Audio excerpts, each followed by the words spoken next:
노후엔 자식이 문제가 아닙니다. 거리를 잃는 순간 무너집니다. 많은 분들이 착각합니다. 자식 곁에 있으면 더 안전할 거라고, 더 행복할 거라고. 하지만 70세 이후 가장 조용히 무너지는 이유는 바로 거리입니다. 엄마, 왜 맨날 혼자 결정해요? 그 말을 들은 뒤 그녀는 점점 말을 줄였습니다. 결정도 줄였습니다. 그리고 자신도 줄어들었습니다. 저는 30년 동안 노년의 삶의 질을 연구해 왔습니다. 그리고 분명히 말씀드릴 수 있습니다. 노후를 지키는 사람들은 반드시 세 가지를 지킵니다. 오늘 그 이야기를 드리겠습니다. 제가 얼마 전에 만난 분의 이야기입니다. 아들이 처음으로 소리를 질렀습니다. 엄마, 제발 좀 물어보고 하세요. 냉장고에 있던 반찬을 버렸습니다. 오래됐을 것 같아서였습니다.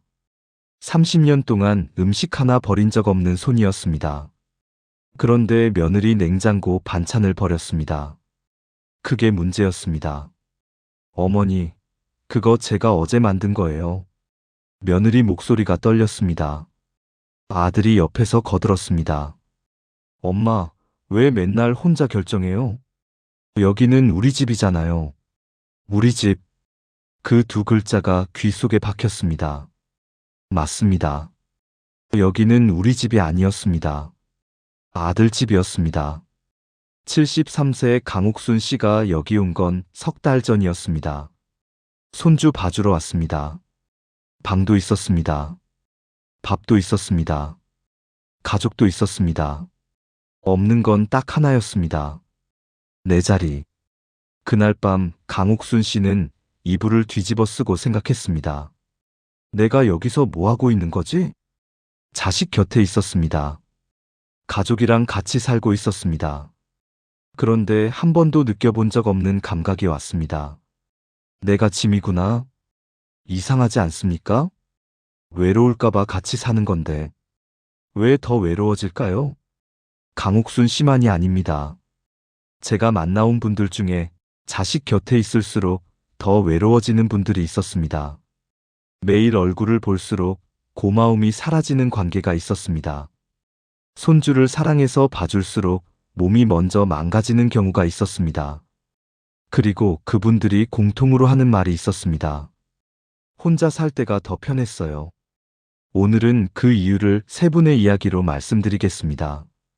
세 분 모두 자식을 위해 기꺼이 나섰습니다. 세 분 모두 손주를 사랑하는 마음으로 도왔습니다. 그런데 결과는 완전히 달랐습니다. 어떤 분은 공간을 잃었고 어떤 분은 시간을 잃었습니다. 그리고 어떤 분은 멈추고 나서야 비로소 모든 걸 되찾았습니다. 이 이야기를 끝까지 들으시면 같이 사느냐 혼자 사느냐가 아니라 어떻게 살아야 나도 살고 관계도 사는지 그 기준이 분명해지실 겁니다. 지금 자식 집에서 눈치 보며 지내고 계신 분, 손주 봐주느라 내 시간이 사라진 것 같다는 분이라면 오늘 이야기가 결코 남 얘기처럼 들리지 않을 겁니다. 그럼 지금 바로 시작하겠습니다. 첫 번째 이야기, 공간을 잃은 사람. 72세 최정순 씨는 경남 진주에서 혼자 살고 있었습니다. 남편을 8년 전에 먼저 보냈습니다. 처음엔 하늘이 무너지는 것 같았습니다. 같이 밥 먹을 사람도 없고 밤에 말 걸 사람도 없고 텅 빈 집에 혼자 앉아 있으면 숨이 막힐 것 같았습니다. 그런데 사람은 적응하는 동물입니다. 1년, 2년 지나니까 혼자 사는 게 익숙해졌습니다. 아침에 일어나면 마당에 나가서 화분에 물을 주고 오전엔 마을회관에서 이웃들이랑 수다를 떨고 저녁엔 TV 틀어놓고 밥 먹다가 졸리면 자고. 외롭긴 했지만 나름 평화로웠습니다. 딸이 서울에 있었습니다. 1년에 두세 번 명절 때 내려왔습니다. 손주 데리고 오면 며칠 북적거리다가 또 올라가고. 딸이 갈 때마다 최정순 씨는 손 흔들면서 속으로 생각했습니다. 잘 살아라. 건강하게 살아라. 그게 전부였습니다. 딸한테 뭘 바라는 것도 없었습니다. 같이 살자고 조를 생각도 없었습니다. 그냥 각자 잘 살면 된다고 생각했습니다. 그런데 어느 날 딸한테서 전화가 왔습니다. 엄마, 나 부탁이 하나 있어. 딸 목소리가 평소랑 달랐습니다. 뭔가 조심스럽고 뭔가 미안한 듯한 말투였습니다. 왜? 무슨 일 있어? 엄마, 서울 올라와서 우리랑 같이 살면 안 될까? 최정순 씨는 잠깐 말을 잃었습니다. 딸이 말을 이었습니다. 지훈이가 이제 어린이집 다니기 시작했거든. 근데 이 시에 끝나? 우리 부부는 그 시간에 직장에 있잖아. 퇴근이 7시야. 그 사이에 애 봐줄 사람이 없어. 돌봄 교실이 있긴 한데 자리가 없대. 대기만 10명이야. 최정순 씨는 한숨을 쉬었습니다. 그래서 엄마한테 지훈이 봐달라는 거니? 응. 엄마가 와서 좀 도와주면 안 될까? 어린이집 데려오고 저녁 때까지만 봐주면 돼. 우리 퇴근하면 엄마는 쉬면 되고. 딸이 말을 멈추고 조심스럽게 덧붙였습니다. 작은 방 있잖아. 거기 엄마 방으로 쓰면 돼. 최정순 씨는 바로 대답하지 못했습니다. 고향집을 떠난다는 게 쉬운 일이 아니었습니다. 27년 넘게 살던 집입니다. 남편이랑 같이 살던 집입니다. 마당의 감나무도 화분의 국화도 다 손때가 묻어 있었습니다. 엄마, 거기서 혼자 사시는 것도 걱정돼. 이제 나이도 있으시잖아. 같이 살면 서로 좋지 않겠어? 딸 말이 틀린 건 아니었습니다. 최정순 씨도 가끔 생각했습니다. 내가 갑자기 쓰러지면 어떡하지? 아무도 모르게 죽으면 어떡하지? 시골에서 혼자 사는 게 마냥 편한 건 아니었습니다. 며칠을 고민했습니다. 마당에 물을 주면서도 생각하고, 마을회관에서 화투를 치면서도 생각하고, 밤에 잠이 안 와서 천장을 보면서도 생각했습니다. 가야 하나 말아야 하나? 그러다가 문득 손주 얼굴이 떠올랐습니다. 3살 지훈이. 볼이 통통하고 웃을 때 눈이 초승달처럼 휘어지는 아이. 명절 때 올 때마다 할미 하면서 달려와 안기던 아이. 지훈이가 어린이집 끝나고 혼자 있으면 얼마나 심심할까? 내가 안 도와주면 누가 도와주지? 결국 최정순 씨는 결심했습니다. 올라가자. 딸이 힘들다는데 어미가 안 도와주면 누가 도와주겠나?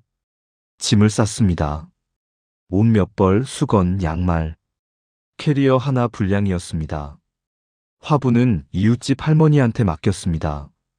내가 잘 봐줄게. 걱정 마. 집은 일단 비워두기로 했습니다. 나중에 다시 돌아올 수도 있으니까. 서울로 올라가는 버스 안에서 창밖을 봤습니다. 논밭이 지나가고 산이 지나가고 작은 마을들이 스쳐 지나갔습니다. 잘하는 거겠지. 딸도 좋고 손주도 좋고 나도 외롭지 않고 다 같이 행복해지는 거겠지. 그렇게 생각했습니다. 아파트 15층. 엘리베이터 문이 열리니까 딸이 기다리고 있었습니다. 엄마 왔어? 힘들었지? 손주 지훈이가 달려왔습니다. 할미. 지훈이를 안아 올리니까 눈에 눈물이 핑 돌았습니다. 그래, 이 맛에 사는 거지. 딸이 작은 방 문을 열었습니다. 엄마, 여기가 엄마 방이야. 작은 방이었습니다. 싱글 침대 하나, 작은 옷장 하나. 창문 밖으로 아파트 단지가 보였습니다. 충분해. 나 혼자 쓰는 건데 뭐. 그날 저녁 온 가족이 같이 밥을 먹었습니다. 딸, 사위, 손주, 그리고 최정순 씨. 오랜만에 북적거리는 식탁이었습니다. 잘 왔다. 외롭지도 않고 딸도 돕고 이게 맞는 거다. 그렇게 생각했습니다. 그때까지만 해도 최정순 씨는 몰랐습니다. 일주일 뒤부터 모든 게 달라질 거라는 걸. 이 작은 방이 내 방이 아니라 잠깐 눕는 곳이 될 거라는 걸. 가족 곁에 있으면서 점점 더 외로워질 거라는 걸. 일주일은 괜찮았습니다. 아침에 일어나면 딸이 밥을 차려놨습니다. 엄마 먼저 먹어. 나 출근해야 해. 딸이 나가고 사위가 나가고 최정순 씨는 손주 지훈이랑 둘이 남았습니다. 지훈이는 구시에 어린이집에 갔습니다. 데려다주고 집에 돌아오면 오전 10시. 그때부터 오후 2시까지는 혼자만의 시간이었습니다. 이 정도면 괜찮네. 고향보다 편할 수도 있겠다. 그렇게 생각했습니다. 그런데 2주 차부터 달라지기 시작했습니다. 딸이 아침에 출근하면서 말했습니다. 엄마, 나 오늘 야근이야. 저녁 8시쯤 올 것 같아. 그래, 알았어. 지훈이 저녁 먹여놔. 냉장고에 반찬 있어. 지훈이를 어린이집에서 데려왔습니다. 집에 오니까 지훈이가 배고프다고 했습니다. 간식을 줬습니다. 4시에 심심하다고 했습니다. 블록놀이를 했습니다. 5시에 TV 보겠다고 했습니다. 6시에 저녁을 차렸습니다. 7시에 목욕하겠다고 했습니다. 목욕을 시켰습니다. 8시. 딸이 아직 안 왔습니다. 할머니, 엄마 언제 와? 곧 온대. 조금만 기다려. 8시 반. 지훈이가 눈을 비비며 소파에 누웠습니다.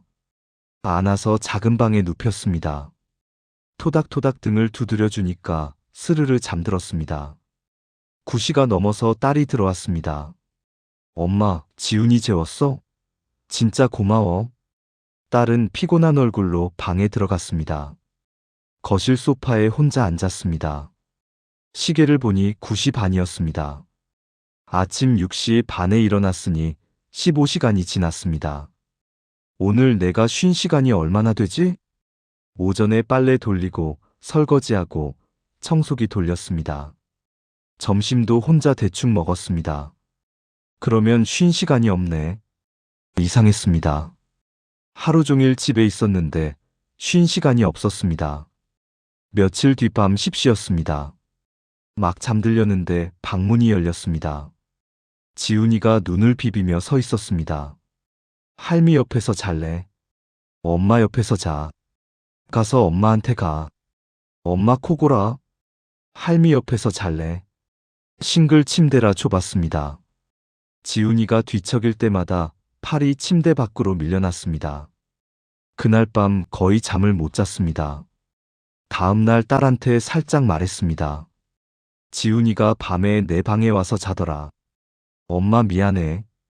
며칠만 엄마 방에서 재워주면 안 될까? 며칠만. 그 말을 믿었습니다.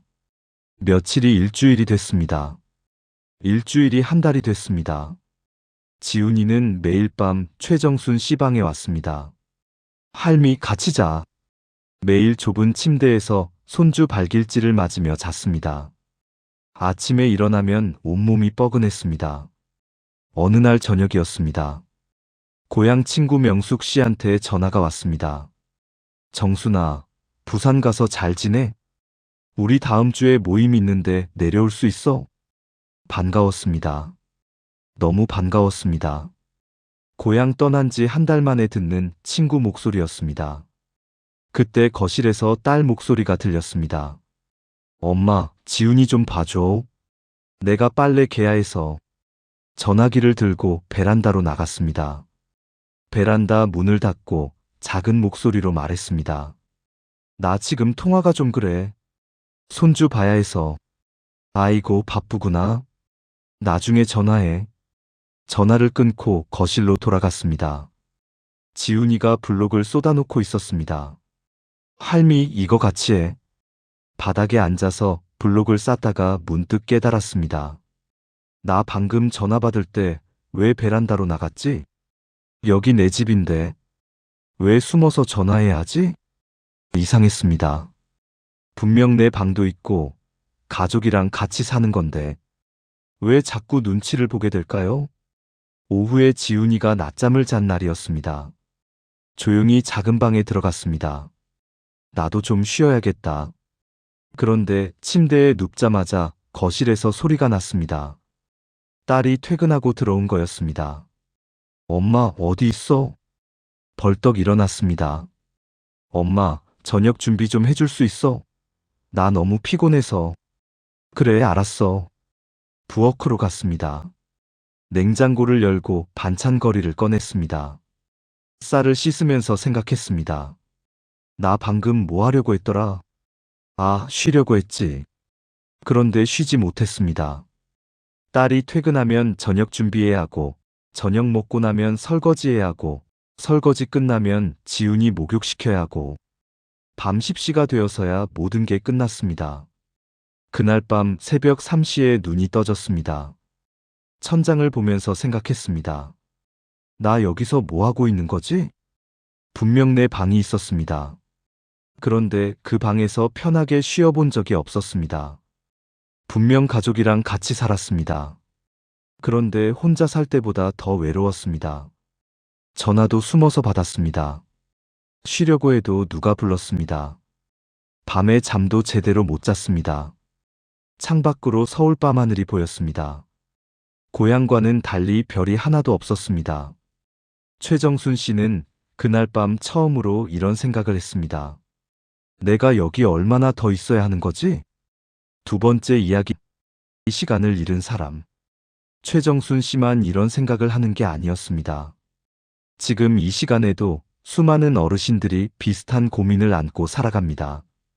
자식을 돕고 싶은 마음과 지쳐가는 몸과 마음 사이에서 흔들립니다. 그 중에 한 분이 또 계셨습니다. 최정순 씨처럼 딸 집에 들어가 산 건 아니었습니다. 대신 매일 아침 아들 집으로 출근하는 분이었습니다. 69세 박재호 씨. 이분의 하루는 최정순 씨보다 더 길고 더 고단했습니다.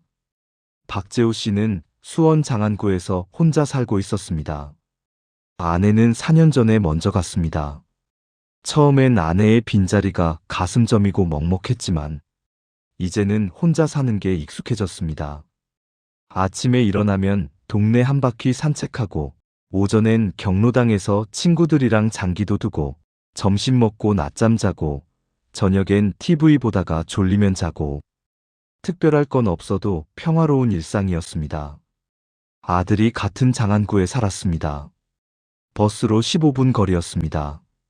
아들 며느리 둘 다 직장인이었습니다. 손주가 둘 있었습니다. 큰애 민서가 8살, 작은애 준혁이가 6살. 어느 날 아들한테서 전화가 왔습니다. 아버지, 부탁 좀 드려도 될까요? 민서랑 준혁이 오후 4시쯤 끝나거든요. 근데 저희 퇴근이 7시예요. 그 사이에 애들 봐줄 사람이 없어요. 아버지가 좀 봐줄 수 있으세요? 박재호 씨는 잠깐 생각했습니다. 같이 살자는 거야? 아니, 그건 아니고요. 낮에만 저희 집에 와서 애들 봐주시면 안 될까요? 아침에 오셔서 저희 퇴근하면 가시면 돼요. 박재호 씨는 고개를 끄덕였습니다. 같이 살자는 말은 거절할 생각이었습니다. 내 집이 좋으니까, 혼자 사는 게 편하니까. 근데 낮에만 가서 도와주는 건 괜찮을 것 같았습니다. 그래, 알았어. 도와줄게. 대신 저녁 7시에는 꼭 퇴근해야 해. 당연하죠. 7시면 무조건 퇴근할게요. 그렇게 약속했습니다. 다음 주 월요일부터 박재호 씨의 출근이 시작됐습니다. 아침 7시에 집에서 나왔습니다. 버스 타고 15분. 7시 반에 아들 집에 도착했습니다. 아버지 오셨어요? 애들 아침 좀 먹여주세요. 아이들 밥 먹이고 옷 입히고 학교랑 유치원에 데려다 줬습니다. 집에 돌아오니 9시 반이었습니다. 오후 3시 반, 준혁이 먼저 데리러 갔습니다. 유치원에서 준혁이를 데리고 학교로 갔습니다. 4시에 민서를 데렸습니다. 두 아이 손을 잡고 집으로 돌아왔습니다. 할아버지, 배고파. 할아버지, 나도 배고파. 간식을 줬습니다. 할아버지, 심심해. 할아버지, 나도 심심해. 숙제를 봐줬습니다. 4시, 5시, 6시. 저녁을 차리고 아이들 밥을 먹였습니다. 7시. 아들이 올 시간입니다. 그런데 전화가 왔습니다. 아버지, 나 오늘 회의가 좀 늦게 끝났어요. 8시쯤 갈 것 같아요. 그래, 알았어. 8시. 또 전화가 왔습니다. 아버지, 팀장님이 저녁 먹자고 해서요. 9시쯤 갈게요. 박재호 씨는 한숨을 삼켰습니다. 그래. 9시. 아들이 들어왔습니다. 술 냄새가 났습니다. 아버지 고마워요. 조심해서 가세요. 밖으로 나오니 밤 9시 반이었습니다. 버스 안에서 창밖을 봤습니다. 어두운 거리가 지나갔습니다. 오늘 아침 7시에 나왔으니까 14시간. 집에 도착하니 10시가 넘었습니다. 씻고 나니 11시. 침대에 누우니 자정이 가까웠습니다. 내일 아침 7시에 또 일어나야 합니다. 6시간도 못 자는 겁니다. 오늘만 이런 거겠지. 아들이 바쁜 날도 있고 한가한 날도 있겠지. 그렇게 생각했습니다. 다음 날도 똑같았습니다. 아침 7시 출근, 오후 4시에 아이들 데리고 오기. 저녁 7시에 퇴근하기로 했는데 며느리한테서 전화가 왔습니다. 아버지, 저 오늘 회식이에요. 9시쯤 갈게요. 그날도 9시가 넘어서 집에 갔습니다. 일주일에 서너 번은 밤 10시, 11시까지 손주를 봤습니다. 집에 가는 버스 안에서 졸았습니다. 너무 피곤해서 눈이 저절로 감겼습니다.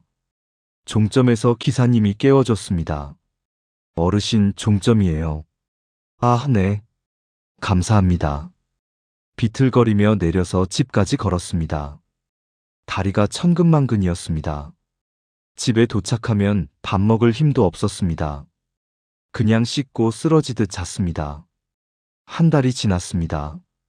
경로당 친구 성철 씨한테서 전화가 왔습니다. 재호야, 너 요즘 왜 안 나와? 한 달째 안 보이네. 나 요즘 손주 봐주느라 바빠서. 아이고, 그래도 가끔은 나와. 다들 네 얼굴 보고 싶어해. 전화를 끊고 생각했습니다. 경로당에 마지막으로 간 게 언제지? 기억이 안 났습니다. 손주 봐주기 시작하고 나서 한 번도 못 간 것 같았습니다. 고혈압 약도 떨어져 가는데 병원도 못 갔습니다. 손주 봐야 하니까. 어느 날 밤이었습니다. 버스에서 내려서 집으로 걸어가는데 갑자기 눈물이 났습니다. 왜 우는지도 모르겠습니다. 그냥 눈물이 났습니다. 내 하루가 없다. 그 생각이 들었습니다. 아침부터 밤까지 손주만 봅니다. 내 시간이 없습니다. 내 일정이 없습니다. 내 하루가 없습니다. 집에 도착해서 소파에 털썩 주저앉았습니다. 시계를 봤습니다. 밤 11시 반. 내일 아침 6시에 일어나야 합니다. 또 아들 집에 가야 합니다. 또 손주를 봐야 합니다. 박재호 씨는 천장을 보며 중얼거렸습니다. 나 이거 언제까지 해야 하는 거지? 대답해주는 사람은 없었습니다. 2달쯤 지났을 때였습니다. 아침에 일어나는데 무릎이 시큰거렸습니다. 세수를 하는데 거울 속 얼굴이 낯설었습니다. 눈밑이 푹 꺼져 있었습니다. 얼굴에 핏기가 없었습니다. 내가 이렇게 늙었었나? 고혈압 약도 떨어졌습니다. 그런데 달력을 봤습니다. 월요일 손주, 화요일 손주, 수요일 손주, 목요일 손주, 금요일 손주. 빈날이 없었습니다. 다음 달에 가자. 좀 한가해지면 가자. 그렇게 미뤘습니다. 어느 날 밤 10시 반이었습니다. 아들이 퇴근하고 박재호 씨는 집으로 돌아왔습니다. 계단을 오르는데 숨이 찼습니다. 냉장고를 열었습니다. 먹을 게 없었습니다. 장을 볼 시간이 없었으니까 찬밥에 김치 하나 꺼내서 먹었습니다. 맛이 없었습니다. 밥을 먹다가 젓가락을 내려놓았습니다. 내가 뭐 하고 있는 거지? 아침 7시에 나가서 밤 10시에 들어옵니다. 15시간 동안 손주를 봅니다. 집에 오면 밥도 제대로 못 먹고 쓰러집니다. 병원도 못 갑니다. 친구도 못 만납니다. 경로당도 못 갑니다. 내 시간이 없습니다. 내 하루가 없습니다. 내 인생이 없습니다. 박재호 씨는 식탁에 엎드려 울었습니다. 소리 없이 울었습니다. 아무도 없으니 소리내서 울어도 되는데 그냥 소리가 안 나왔습니다. 울다가 고개를 들었습니다. 식탁 위에 달력이 있었습니다. 다음 주 목요일에 동그라미가 쳐져 있었습니다. 경로당 친구 성철이 아내 칠순잔치. 못 간다고 했습니다. 친구들 다 모이는데 혼자 못 간다고 했습니다. 내가 왜 못 가지? 내 친구 칠순인데 왜 못 가지? 아들한테 한마디만 하면 됐습니다. 목요일 하루만 못 가겠다. 그 한마디만 하면 됐습니다. 그런데 그 말이 안 나왔습니다.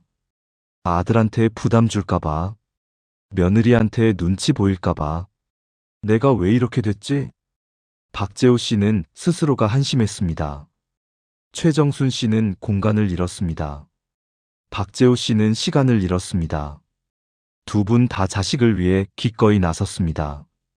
두 분 다 사랑하는 마음으로 손주를 봤습니다. 그런데 두 분 다 점점 지쳐가고 있었습니다. 그런데 전혀 다른 선택을 한 분이 있었습니다. 세 번째 이야기 마이너스 멈추고 되찾은 사람. 75세 윤봉남 씨입니다. 이분도 처음엔 최정순 씨처럼 박재호 씨처럼 손주를 봤습니다. 매일 출퇴근하며 온 힘을 다해 도왔습니다. 그런데 어느 날 멈췄습니다. 윤봉남 씨에게 과연 무슨 일이 있었을까요? 75세 윤봉남 씨는 대전 서구에서 혼자 살고 있었습니다. 아들이 대전에 살았습니다. 차로 20분 거리. 아들 며느리 둘 다 직장인이었습니다. 손녀 하은이가 태어났을 때 며느리한테서 전화가 왔습니다. 어머니, 육아휴직 끝나면 하은이 좀 봐주실 수 있으세요? 그럼 내가 봐야지. 누가 와봐. 그때만 해도 자신 있었습니다. 손녀도 예쁘고 체력도 괜찮고 뭐가 어렵겠나 싶었습니다. 며느리의 육아휴직이 끝나고 출근이 시작됐습니다. 매일 아침 7시에 아들 집에 갔습니다. 하은이 이유식 만들고 기저귀 갈고 재우고 오후에 깨면 놀아주고 간식 주고 저녁에 아들 며느리 퇴근하면 집에 돌아왔습니다. 처음엔 괜찮았습니다. 하은이가 돌이 되고 두 돌이 됐습니다. 걷기 시작하니까 더 힘들어졌습니다. 잠시도 눈을 뗄 수가 없었습니다. 할미 이거, 할미 저거, 할미 안아줘. 하루 종일 쫓아다녔습니다. 앉았다 일어났다를 수백 번 반복했습니다. 무릎이 시큰거리기 시작했습니다. 나이 먹으면 다 그렇지. 파스 붙이면 되지. 그렇게 넘겼습니다. 2년 차가 됐습니다. 하은이가 3살이 되니까 더 활발해졌습니다. 뛰어다니고 기어오르고 소리 지르고 하루가 끝나면 녹초가 됐습니다. 무릎 통증이 심해졌습니다. 아침에 일어나면 무릎이 뻣뻣했습니다. 계단 내려갈 때 찌릿찌릿했습니다. 허리도 아프기 시작했습니다. 하은이를 안아 올릴 때마다 허리가 끊어지는 것 같았습니다. 할머니 안아줘. 하은아, 할머니 허리가 아파서 못 안아줘. 손녀가 우니까 이를 악물고 안아 올렸습니다. 그날 밤 허리가 펴지지 않았습니다. 기어서 화장실에 갔습니다. 이러다 큰일 나겠다. 그런 생각이 들었습니다. 그런데 다음 날도 아들 집에 갔습니다. 안 가면 하은이를 봐줄 사람이 없으니까. 3년 차가 됐습니다. 하은이가 4살이 됐습니다. 어린이집에 다니기 시작했습니다. 그래도 오후 3시면 데리러 가야 했습니다. 어느 날 아침이었습니다. 침대에서 일어나려는데 무릎이 안 펴졌습니다. 억지로 펴니까 통증이 왔습니다. 눈앞이 깜깜해질 정도로 아팠습니다. 신음이 나왔습니다. 시계를 보니 아침 6시 반이었습니다. 7시에 아들 집에 가야 합니다. 윤봉남 씨는 파스를 붙이고 집을 나섰습니다. 아들 집에 도착해서 하은이를 돌봤습니다. 무릎이 아파서 제대로 앉지도 못했습니다. 할머니, 나랑 놀아줘. 하은아, 할머니가 오늘 좀 아파서. 하은이가 손을 잡았습니다. 일어서려는데 무릎에서 뚝 소리가 났습니다. 악! 비명이 터졌습니다. 눈앞이 하얘졌습니다. 그대로 바닥에 주저앉았습니다. 하은이가 울기 시작했습니다. 할머니, 할머니, 왜 그래? 아들한테 전화했습니다. 나 좀 병원 데려다 줘. 무릎이 안 움직여. 아들이 회사에서 뛰쳐나왔습니다. 병원 응급실에 갔습니다. 엑스레이 찍고 MRI 찍고 의사가 결과를 보더니 한숨을 쉬었습니다. 어르신, 무릎 연골이 거의 다 닳았어요. 허리도 디스크가 심하고요. 평소에 앉았다 일어났다 많이 하세요? 손녀를 3년째 보고 있어요. 의사가 고개를 끄덕였습니다. 그래서 그렇군요. 손주 보시다가 몸 망가지는 분들 많아요. 의사가 윤봉남 씨 눈을 똑바로 쳐다봤습니다. 이러다가 못 걸으십니다. 그 말이 머리를 망치로 내리치는 것 같았습니다. 지금 당장 무릎 쓰는 일 줄이셔야 해요. 계속 이렇게 하시면 1년 안에 인공관절 수술해야 합니다. 지금 안 쉬시면 수술해도 회복 어려워요. 윤봉남 씨는 아무 말도 못했습니다. 병원에서 나왔습니다. 아들이 옆에서 부축했습니다. 어머니 괜찮아요? 윤봉남 씨는 멈춰 섰습니다. 3년 동안 매일 손녀를 봤습니다. 아프면 참고, 힘들면 참고, 아들이 힘들까봐, 며느리한테 미안할까봐. 그런데 돌아온 건 뭐였습니까? 망가진 무릎, 망가진 허리. 이러다 못 걸으십니다라는 의사 말. 윤봉남 씨 눈에서 눈물이 흘렀습니다. 3년 동안 하고 싶었던 말이 있었습니다. 힘들다고, 지쳤다고, 이제 못하겠다고. 그런데 한 번도 못했습니다. 이제는 더 참을 수가 없었습니다. 아들아, 엄마 이제 못하겠다. 아들 표정이 굳었습니다. 뭐요? 하은이 못 봐주겠다. 엄마 몸이 망가졌어. 3년 동안 하루도 안 빠지고 봤어. 아파도 참고, 힘들어도 참고. 근데 이제 진짜 못하겠어. 의사가 이러다 못 걷는다고 했어. 아들이 아무 말도 못했습니다. 미안해. 근데 엄마도 더 이상은 못하겠어. 그 말을 하고 나니까 가슴이 뻥 뚫리는 것 같았습니다. 3년 동안 가슴에 쌓아뒀던 것들이 한꺼번에 터져 나왔습니다. 아들이 한참 동안 말이 없었습니다. 알았어요, 어머니. 그게 전부였습니다. 그날 이후로 손녀 보는 걸 멈췄습니다. 아들 며느리가 서운했는지 한동안 연락이 뜸해졌습니다. 명절 때도 분위기가 어색했습니다. 내가 잘한 건가? 너무 매정하게 말했나? 후회도 됐습니다. 미안하기도 했습니다. 그런데 이상한 일이 벌어졌습니다. 한 달쯤 지나니까 무릎 통증이 줄었습니다. 2달쯤 지나니까 허리도 펴졌습니다. 아침에 일어났을 때 뻣뻣함이 사라졌습니다. 병원에 다시 갔습니다. 어르신 많이 좋아지셨네요. 수술 안 해도 될 것 같아요. 쉬는 게 약이에요. 윤봉남 씨는 병원을 나오며 생각했습니다. 아, 이게 쉬는 거구나. 내 몸을 돌보는 게 이런 거구나. 3년 만에 처음 느끼는 감각이었습니다. 멈추니까 비로소 보이는 것들이 있었습니다. 내 공간, 내 시간, 그리고 적당한 거리. 그게 얼마나 중요한 건지 잃어봐야 알게 되더라는 것을요. 4번째 이야기 마이너스 멈추고 나서 시작된 것들. 손녀 보는 걸 멈추고 첫 번째 아침이었습니다. 눈을 떴습니다. 시계를 봤습니다. 아침 8시. 늦잠 잤네. 그런 생각이 들었다가 문득 깨달았습니다. 아, 오늘 아들 집 안 가도 되는구나. 3년 만이었습니다. 3년 만에 처음으로 아침에 일어나서 어디 안 가도 되는 날이었습니다. 이상한 기분이었습니다. 뭘 해야 할지 모르겠었습니다. 침대에 누운 채로 천장을 봤습니다. 오늘 뭐 하지? 그러다가 피식 웃음이 났습니다. 내가 뭐 하고 싶은 거 하면 되지. 간단한 거였습니다.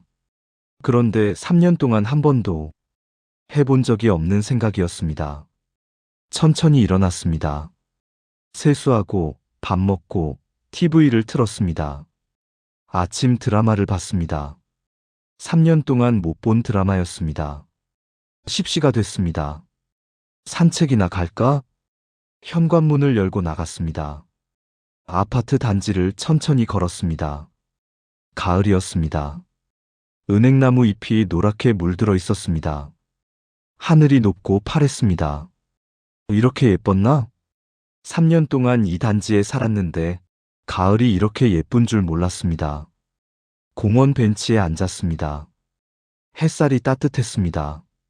눈을 감고 가만히 앉아 있었습니다. 아, 이게 쉬는 거구나. 눈물이 났습니다. 왜 눈물이 나는지 모르겠습니다. 그냥 나왔습니다. 집에 돌아와서 점심을 먹었습니다. 냉장고에 있는 거 대충 꺼내서 먹었습니다. 그래도 맛있었습니다. 오후에 낮잠을 잤습니다. 2시간이나 푹 잤습니다. 3년 만에 처음 자는 낮잠이었습니다. 일어나니까 개운했습니다. 일주일이 지났습니다. 아침에 일어나고 싶을 때 일어났습니다. 아무도 뭐라고 안 했습니다. 눈치 볼 사람이 없었습니다. 오전에 경로당에 갔습니다. 3년 만이었습니다. 문을 열고 들어가니까 친구들이 깜짝 놀랐습니다. 어머, 복남이 아니야? 어디 갔었어? 3년 동안 코빼기도 안 비치더니. 응, 이제 안 봐. 내 몸이 먼저 망가지더라고. 친구들이 고개를 끄덕였습니다. 잘했어. 손주 보다가 허리 나가는 사람 한둘이 아니야. 화투를 쳤습니다. 수다를 떨었습니다. 3년 만에 처음 하는 일이었습니다. 집에 돌아오는 길에 생각했습니다. 아, 이게 내 일상이었구나. 이걸 3년 동안 못했구나. 한 달이 지났습니다. 무릎이 많이 좋아졌습니다. 허리도 펴졌습니다. 수술 안 해도 된다고 했습니다. 2달이 지났습니다. 아들한테서 전화가 왔습니다. 어머니, 이번 주 일요일에 시간 있어요? 하은이가 할머니 보고 싶대요. 저희가 데리고 갈게요. 윤복남 씨 가슴이 두근거렸습니다. 그래. 와. 일요일. 초인종이 울렸습니다. 문을 여니까 하은이가 서 있었습니다. 할머니. 달려와서 안겼습니다. 2달 만에 보는 손녀였습니다. 하은아, 보고 싶었어? 응, 할머니 보고 싶었어. 아들이랑 며느리가 들어왔습니다. 며느리 표정이 예전과 달랐습니다. 굳어있던 얼굴이 아니었습니다. 어머니 안녕하세요. 웃고 있었습니다. 하은이가 가방에서 종이를 꺼냈습니다. 그림이 그려져 있었습니다. 할머니랑 자기가 손잡고 있는 그림이었습니다. 눈에 눈물이 핑 돌았습니다. 며느리가 조심스럽게 말했습니다. 어머니, 그동안 죄송했어요. 3년 동안 얼마나 힘드셨을지. 저희가 너무 당연하게 생각했어요. 아들이 말했습니다. 어머니, 나도 미안해요. 3년 동안 하루도 안 빠지고 하은이 봐줬잖아요. 그거 당연한 게 아니었는데. 눈물을 닦으며 웃었습니다. 고마워. 그렇게 말해줘서 고마워. 그날 저녁 다 같이 밥을 먹었습니다. 할머니 밥 맛있어.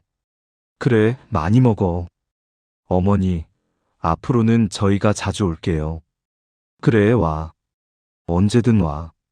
아들 가족이 돌아가고 거실에 혼자 앉았습니다. 이상했습니다. 매일 봤을 때는 할 말이 없었습니다. 하은이 밥 먹었어? 응. 오늘 뭐 했어? 그냥. 그게 대화의 전부였습니다. 그런데 가끔 보니까 할 말이 많았습니다. 하은이도 할머니 보고 싶었어 하면서 안기고, 아들도 어머니 얼굴 좋아지셨다 하면서 웃고, 며느리도 어머니 다음에 또 올게요 하면서 인사하고. 아, 이거구나. 매일 붙어 있으니까 서로 지쳤던 겁니다. 너무 가까우니까 고마움을 못 느꼈던 겁니다. 적당히 떨어져 있으니까 보고 싶고 반갑고 소중한 겁니다. 거리, 적당한 거리. 그게 답이었던 겁니다. 창밖을 봤습니다. 밤하늘에 별이 반짝거렸습니다. 3년 전으로 돌아간다면 다르게 했을 겁니다. 처음부터 매일 가지 않았을 겁니다. 한 달에 두세 번, 내가 컨디션 좋을 때만 갔을 겁니다. 그런데 이제라도 알았으니 됐습니다. 이제부터 이렇게 살면 돼. 내 공간 지키고, 내 시간 지키고, 적당한 거리 유지하면 돼.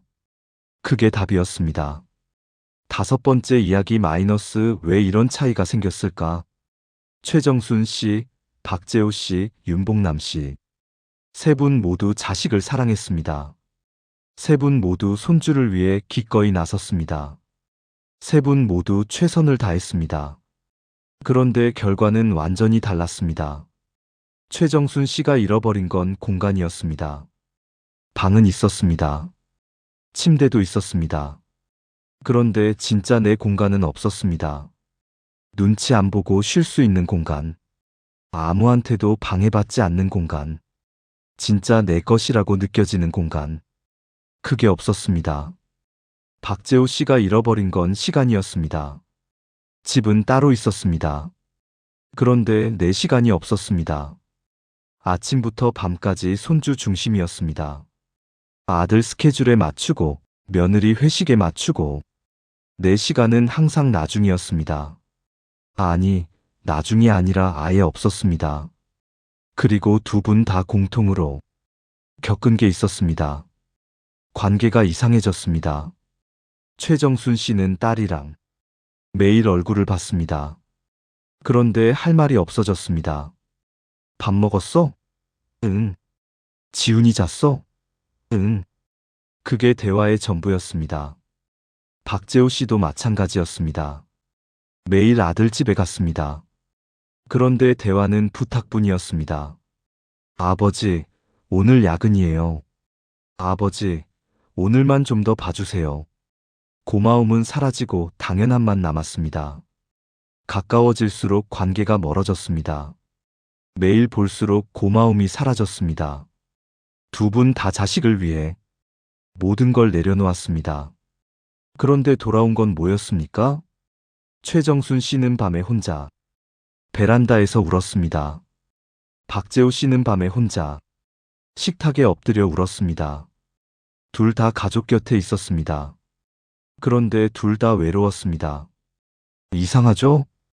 혼자 살면 외로울까봐 같이 사는 건데 왜 같이 살면서 더 외로워질까요? 이유는 간단했습니다. 공간을 잃으면 숨 쉴 곳이 없어집니다. 시간을 잃으면 나 자신이 없어집니다. 그러면 관계도 무너집니다. 아무리 사랑하는 사이라도 너무 붙어 있으면 질식합니다. 서로의 공간을 침범하면 불편해집니다. 서로의 시간을 빼앗으면 원망이 생깁니다. 윤봉남 씨는 달랐습니다. 처음엔 똑같았습니다. 3년 동안 매일 손녀를 봤습니다. 그런데 몸이 먼저 신호를 보냈습니다. 무릎이 망가지고 허리가 망가지고 이러다 못 걸으십니다. 그제서야 멈췄습니다. 아들아, 엄마 이제 못하겠다. 그 한마디가 모든 걸 바꿨습니다. 멈추니까 공간이 돌아왔습니다. 시간도 돌아왔습니다. 그리고 관계도 좋아졌습니다. 어머니 미안해요. 어머니 감사해요. 할머니 보고 싶었어. 매일 봤을 때는 없던 말들이었습니다. 거리를 두니까 보이는 게 있었습니다. 떨어져 있으니까 소중함을 알게 됐습니다. 6번째 이야기 마이너스 연구가 말해주는 것. 이건 단순히 이야기에서만 나오는 게 아닙니다. 여러 연구들이 공통으로 확인한 사실이 있습니다. 손주 돌봄의 강도가 높아질수록 조부모의 우울 증상과 신체 건강이 함께 나빠진다는 겁니다. 관절염, 허리 디스크, 만성 피로. 반대로 적당한 강도로 돌보는 경우엔 오히려 삶의 만족도가 올라갔습니다. 손주를 보는 게 즐거움이 됐습니다. 건강도 더 좋았습니다. 같은 손주 돌봄인데 결과가 완전히 달랐습니다. 차이는 딱 하나였습니다. 얼마나 자주, 얼마나 오래 받느냐? 적당히 보면 약이 됩니다. 너무 많이 보면 독이 됩니다. 자녀와 함께 사는 노인과 가까운 거리에 따로 사는 노인을 비교한 연구도 있었습니다. 같이 사는 것과 따로 사는 것, 어느 쪽이 더 행복할까요? 연구들은 의외의 사실을 말합니다. 중요한 건 같이 사느냐, 따로 사느냐가 아니었습니다. 얼마나 자율적으로 내 시간과 공간을 지키느냐였습니다. 같이 살아도 내 공간이 있고 내 시간이 있으면 괜찮습니다. 반대로 같이 살면서 내 공간도 시간도 없으면 최정순 씨처럼, 박재호 씨처럼 됩니다. 결국 핵심은 거리가 아니라 자율성이었습니다. 내가 나로 살 수 있느냐? 그게 행복한 노후를 가르는 기준이었습니다. 왜 그럴까요? 같이 살면 매일 보니까 당연해집니다. 고마움이 사라지고 불편함만 남습니다. 그런데 따로 살면 볼 때마다 반갑습니다. 엄마 보고 싶었어. 하면서 안기고, 어머니 건강하세요. 하면서 챙기고, 보고 싶고, 고맙고, 소중합니다. 7번째 이야기 마이너스 노후에 진짜 필요한 3가지. 오늘 3분의 이야기를 들려드렸습니다. 최정순 씨는 공간을 잃었습니다. 박재호 씨는 시간을 잃었습니다. 윤봉남 씨는 멈추니까 다 돌아왔습니다. 공간도 시간도 관계도 3분의 이야기가 말해주는 건 하나입니다. 노후에 진짜 필요한 건 자식이 아닙니다. 아들이 있어도 딸이 있어도 외로운 분들 많습니다. 자식 곁에 있어도 지치고 아프고 눈물 흘리는 분들 많습니다. 진짜 필요한 건 3가지입니다. 첫째, 내 공간입니다. 눈치 안 보고 쉴 수 있는 곳. 아무한테도 방해받지 않는 곳. 누워서 TV 보다가 졸리면 자는 곳. 소리 내며 밥 먹어도 되는 곳. 기침해도 아무도 뭐라 안 하는 곳. 그 공간이 있어야 숨을 쉴 수 있습니다. 둘째, 내 시간입니다. 내 일정대로 살 수 있는 하루. 병원 가고 싶을 때 가고, 친구 만나고 싶을 때 만나고, 오늘 뭐 할지 내가 정하는 하루. 그 시간이 있어야 내가 삽니다. 셋째, 적당한 거리입니다. 물리적인 거리. 같이 살지 않는 겁니다. 매일 출퇴근하지 않는 겁니다. 내 집이 있고, 자식이 있고, 각자의 공간에서 사는 겁니다. 그리고 마음의 거리. 부탁과 의무로 만나는 게 아니라 보고 싶을 때 만나는 겁니다. 같이 살면 물리적 거리가 사라집니다. 매일 보면 마음의 거리도 사라집니다. 거리가 사라지면 어떻게 될까요? 당연해집니다. 고마움이 사라집니다. 그런데 거리가 있으면 달라집니다. 볼 때마다 반갑습니다. 엄마, 보고 싶었어. 소리가 나옵니다. 고맙고 소중하고 오래 보고 싶어집니다. 거리가 있어야 그리움이 생깁니다. 그리움이 있어야 사랑이 깊어집니다. 이 3가지가 있으면 자식 곁에 없어도 편안합니다. 이 3가지가 없으면 자식이랑 같이 살아도 외롭습니다. 자식을 위해 다 내려놓는 게 사랑이 아닙니다. 나를 지키면서 돕는 게 진짜 사랑입니다. 내가 건강해야 자식도 안심합니다. 내가 행복해야 손주도 행복합니다. 마지막 이야기입니다. 오늘 이 영상을 보시는 분들 중에 지금 자식집에서 지내고 계신 분, 손주를 봐주느라 내 시간이 사라졌다고 느끼시는 분, 혹시 계시다면 한번 생각해 보시기 바랍니다. 나는 내 공간이 있는가? 나는 내 시간이 있는가? 나는 적당한 거리를 유지하고 있는가? 3가지 중에 하나라도 없다면 지금 멈추셔도 됩니다. 못하겠다고 말씀하셔도 됩니다. 그게 이기적인 게 아닙니다. 그게 나를 지키는 겁니다. 그게 관계를 지키는 겁니다. 윤봉남 씨처럼 멈추고 나서 깨달으셔도 늦지 않습니다. 하지만 가능하면 망가지기 전에 멈추시는 게 좋겠죠. 나는 이제 나에게 기대겠다. 오랫동안 우리는 누군가에게 기대며 살았습니다. 자식에게, 손주에게, 며느리에게. 그런데 기대고 서 있으면 언젠가는 상대방이 힘듭니다. 그 무게가 버거워지면 밀어낼 수밖에 없습니다. 이제는 내가 나에게 기대는 법을 배울 때입니다. 내 공간에서 내 시간대로 내가 원하는 사람들을 만나며 사는 것. 그게 진짜 노후입니다. 여러분의 노후는 여러분 것입니다. 자식 것이 아닙니다.